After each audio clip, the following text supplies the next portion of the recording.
1 फरवरी आने वाला होता है और हमारे दिल की धड़कनें बढ़ जाती है क्योंकि 1 फरवरी को आता है इंडिया का बजट। और इस बार 1 फरवरी को संडे है, फिर भी ये बजट आने वाला है। और इसी के साथ जो सबसे इम्पोर्टेंट है, निर्मला सीतारमण लगातार 9वीं बार बजट प्रेजेंट करने वाली है। तो क्या इस बजट में कुछ टैक्स पेयर के लिए खास आने वाला है? तो इसी पर करेंगे हम चर्चा कि क्या आने की संभावना है और हम टैक्स पेयर को कितना टैक्स का बेनिफिट मिल सकता है।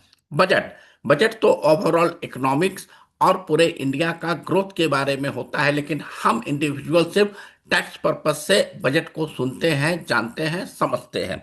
तो इस बजट में भी हम ये देखना है कि हम टैक्स पेयर को कितना राहत मिलेगा। क्या जो अभी 12 लाख का एग्जम्पशन है, इस एग्जम्पशन को इंक्रीज किया जाएगा या कुछ और रिबेट बढ़ाया जाएगा, या जो पुराने ओल्ड टैक्स रिसीव में जो डिडक्शन थे जिसे न्यू टैक्स रिसीव में हटा दिया गया था उसे इनकॉर्पोरेट किया जाएगा। लेकिन इन संभावनाओं को हटाते हुए एक जो सबसे इंपॉर्टेंट संभावना आ रही है वो मैं आपके सामने खुलासा करूंगा। उससे पहले मैं आपको बता दूं कि सिंप्लीफाइड टैक्स प्लानिंग टिप्स जो बुक मेरे इनकम टैक्स पर आधारित है, ये बजट आने के बाद 10 फरवरी से आपके पास ऑनलाइन और ऑफलाइन दोनों अवेलेबल होगा, जिससे मैं बजट 2026 का जो अमेंडमेंट है उसे इनकॉर्पोरेट कर दूंगा। उसके बाद ये बुक आपको अमेजन और ऑनलाइन और ऑफलाइन हर जगह अवेलेबल होगा।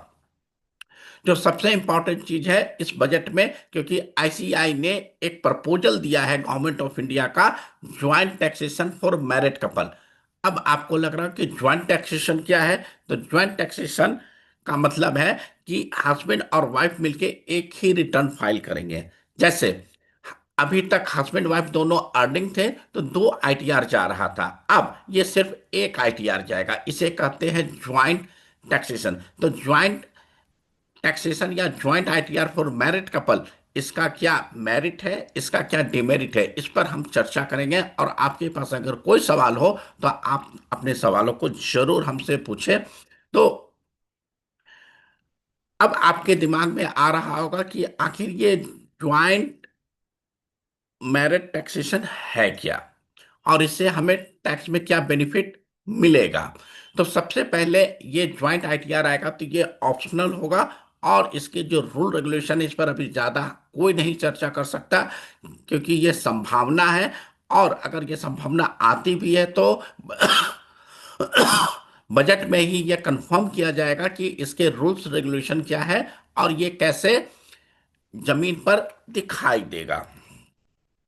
तो सबसे पहले ज्वाइंट टैक्सेशन को कम शुरुआत करने से पहले मैं आपके सामने एक चीज बताना चाहता हूं कि जो अभी तक शादी के फेरे में 7 वचन लिया जाता था, अब पंडित जी इसको 8वां वचन करेंगे कि बेटा जिस तरीके से आप धन तन मन से अपनी वाइफ या अपने जीवन साथी को एक्सेप्ट कर रहे हो, तो शादी के बाद इसका आईटीआर का भी ख्याल आपको रखना है और ज्वाइंट आईटीआर आपको फाइल करना है। तो हमारे हिंदू रीति रिवाज में भी ये अमेंडमेंट करना होगा। अब हम देखते हैं कि ज्वाइंट आईटीआर से बेनिफिट क्या होने वाला है। जैसे हस्बैंड वाइफ दोनों काम कर रहे थे, हस्बैंड का 55 लाख का इनकम है और वाइफ का 40 लाख का इनकम है। आप सभी को अभी तक पता है कि 50 लाख के ऊपर सरचार्ज लगता है, जो कि 12-15% से ज्यादा हो जाता है। तो इस केस में अगर मिस्टर ए रिटर्न भरते हैं तो उनको एक्स्ट्रा सरचार्ज लगता है, और मिसेज ए जिनकी इनकम 40 लाख है तो उनको एक्स्ट्रा सरचार्ज नहीं लगता है। अगर यही रिटर्न को क्लब कर दिया जाए और ज्वाइंट आईटीआर बनाए दिया जाए तो डेफिनेटली जो अभी तक का प्रारूप है कि मिस्टर ए को भी 50 लाख तक का कोई सरचार्ज नहीं लगता था और मिसेज ए को भी 50 लाख तक कोई सरचार्ज, मतलब ज्वाइंटली अगर रिटर्न फाइल किया जाएगा तो यह सरचार्ज 1 करोड़ के ऊपर आएगा। तो ज्वाइंटली इनकम कितना हो गया? 95 लाख रुपीज। तो जहां पर मिस्टर ए को सरचार्ज लगना था वो सरचार्ज नहीं लगेगा। तो इस तरीके से देखते हैं कि अगर सारा प्रोविजन सेम रहता है फिर भी ज्वाइंट आईटीआर का प्रोविजन आता है, तब भी हमें लगता है कि टैक्स पेयर के लिए कहीं ना कहीं राहत की बात होगी। लेकिन एग्जैक्ट रूल क्या आता है ये डिपेंड करेगा 1 फरवरी को इसका क्या प्रारूप हमारे और आपके सामने प्रस्तुत किया जाता है। ज्वाइंट आईटीआर पर कोई सरचार्ज एक्स्ट्रा नहीं लगेगा, तो ज्वाइंट आईटीआर फाइल करके हस्बैंड और वाइफ घर की इनकम बचा सकते हैं, और वो पैसा को आप अपने घर के एक्सपेंस में या इकोनॉमी में एक्सपेंस करके या इन्वेस्टमेंट करके आप उस पैसे को इंजॉय कर सकते हैं। हो सकता है government of India joint taxation return को बढ़ावा देने के लिए मोर डिडक्शन और मोर रिबेट ले आए, सो डैट कि हस्बैंड वाइफ मिलकर ज्यादा से ज्यादा एक साथ रिटर्न भर सके, और उस पर इंसेंटिव भी गवर्नमेंट ऑफ इंडिया दे सकती है। लेकिन ये एक्शन हमें ज्वाइंट आईटीआर भरना चाहिए या सेपरेट आईटीआर भरना चाहिए, ये कंपैरिजन के बाद ही पता चल जाएगा। उससे पहले कोई कुछ नहीं बोल सकता। ये मैंने एक आपके सामने एक एग्जांपल रखा था, लेकिन इसका एग्जैक्ट सिचुएशन क्या होगा अभी कोई नहीं बता सकता। अब इसमें इश्यूज क्या है, मैंने आपको बेनिफिट तो बता दिया कि ज्वाइंट आईटीआर में टैक्सेशन बच सकता है, लेकिन इश्यूज क्या है। पहला, कि आज की डेट पर बहुत सारे महिलाएं या वाइफ कहती हैं कि मेरा इनकम मेरा है, तुम्हारा इनकम घर का इनकम है। तो इस केस में उस फीमेल को इनकम दिखाना पड़ेगा, डिस्क्लोज करना पड़ेगा, और घर के खर्चों में सहयोग करना पड़ेगा। जो हो सकता है आज की डेट पर बहुत सारी फीमेल इस चीज से एग्री नहीं करे।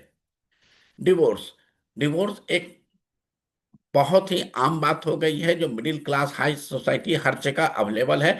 तो अगर आप डिवोर्स में जा रहे हो, पता चला कि शादी के 3 साल 4 साल तक आपने ज्वाइंट रिटर्न भरा, उसके बाद डिवोर्स हो जाता है, फिर दोनों अलग अलग शादी करती है, तो इस केस में आपके पास पहले ज्वाइंट रिटर्न हटाना पड़ेगा, इनकम टैक्स को रिप्लाई देना पड़ेगा, वहां पर दोनों का पैन कार्ड पहले क्लब करना है, फिर दोनों का पैन कार्ड हटाना है। तो ये कहीं ना कहीं इश्यूज आएंगे।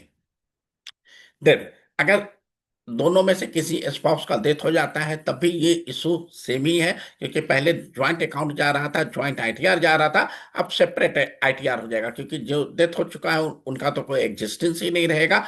जो स्पाउस जिंदा रहेगा सिर्फ उसी का आईटीआर जाएगा। तो ये कहीं ना कहीं कॉम्प्लिकेशन है। सुनने में तो बड़ा अच्छा लगता है, हस्बैंड वाइफ है ज्वाइंट रिटर्न, जैसे हम ज्वाइंट प्रॉपर्टी परचेज करते हैं, लेकिन कॉम्प्लिकेशन मैं आपको बता रहा हूं।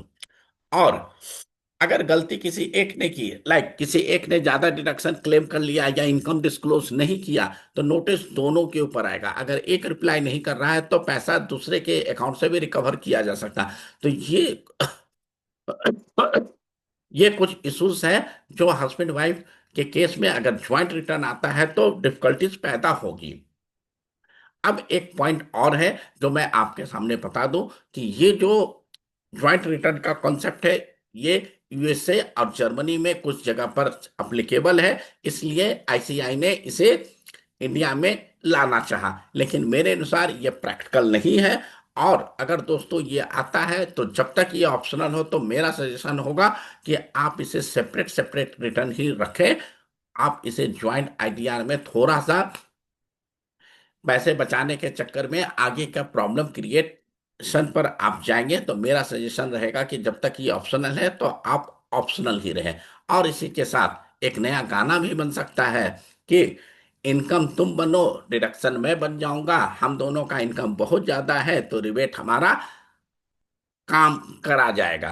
तो दोस्तों, ज्वाइंट रिटर्न जो इस बजट में आने वाला है, इस पर अभी हमारा और आपका ज्यादा इंफॉर्मेशन नहीं है, लेकिन ये 1 फरवरी के बाद पता चल जाएगा कि क्या ये ज्वाइंट रिटर्न आ रहा है या नहीं। तो दोस्तों, आप हमारे साथ बने रहें। अगर हमें आपको मेरा चैनल अच्छा लगता हो, इन्फॉर्मेशन अच्छा लगता हो, तो आप इस वीडियो को लाइक करें, हमारे वीडियो को सब्सक्राइब करें, और कोई भी सवाल हो तो आप हमसे पूछें, जहां पर मैं आपके सवालों का जवाब देने के लिए अवेलेबल हूं। जब तक दोस्तों, थैंक यू।